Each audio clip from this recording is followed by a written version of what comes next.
I'm here in Charlotte, North Carolina in search of finding the best greens to make.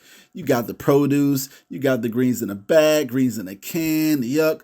But come with me, guys. We're going to find some greens at my neck of the woods, the Charlotte Regional Farmers Market, where my boutique is located, where I sell my seasonings, sauces, marinades, making every meal a great meal, bringing smiles to people's faces. But we're going to talk to my main man, Fat Boy, at Fat Boy's Produce. He's going to give us a full breakdown of all of his greens. Yes, sir. They're very high in potassium. A lot of people discard those, but they're very good juiced or stir-fried.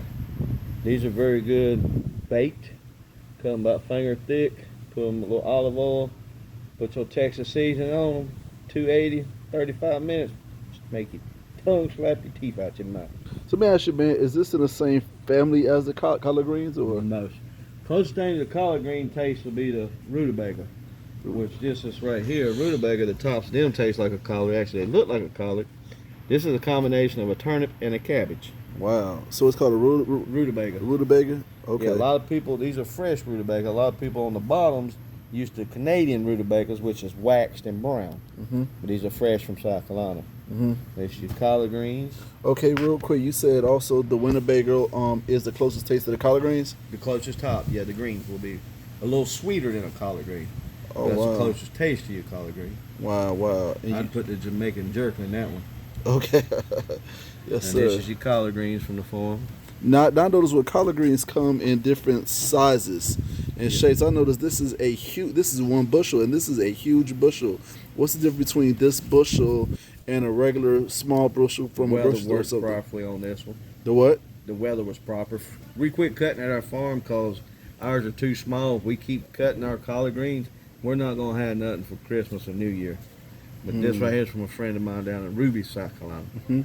All natural. That means no same thing as organic. You just don't get the seal from the government, which you got to pay $5,000 to get. Okay. Doesn't mean it's the same thing. Then you got this is a creasy green, or some people call watercress. It's very high in iron content. You have to cook it 3 times, kind of like poached salad. And then this will be your mustard salad. It's cut salad. And then I got we got bunch mustard. Right here, bunch mustard from the farm. Is that a mustard green or? Yeah, mustard green. And all our greens clean. We irrigate before we cut. What is the difference between a collard green and a mustard green? Mustard will be the stronger one of them.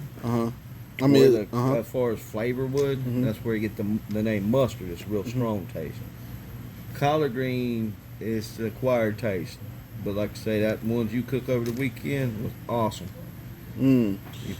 Texas seasoning and jerk, man, they was good. Man, it's so just a stronger taste. Okay, so you actually say collard greens is more of an acquired taste than mustard greens? To me, yeah, because mustard you can eat it raw. Just bite it and try it. Collards same, but I don't recommend it. Wow. And then last but least is your turnip greens, purple top turnips. Okay. Fresh from the farm. Turnips always got a thumb on the green. There's like a little thumb growing on it. So I tell the difference between that and tender green. Tender green would be just straight up. Okay, so how would you cook these turnip greens again? I take them, wash them, cut them probably here, dice it, put it in a pot of water, boil it on about a medium high for 20 minutes. I don't like mine real mushy. So would you prepare them the same way as collards and mustards, or? Yeah, about all the greens the same way. It depends on how tender you want them, how long you cook them. Okay, fantastic. I'm at Fat Boys at the Charlotte Regional Farmers Market, Fat Boys Produce. I'm right here beside Mr. Kelly with all the seasoning and the sauces you need to do all your cooking with. Find out how I cooked and hooked up my greens by clicking on the link above. Peace.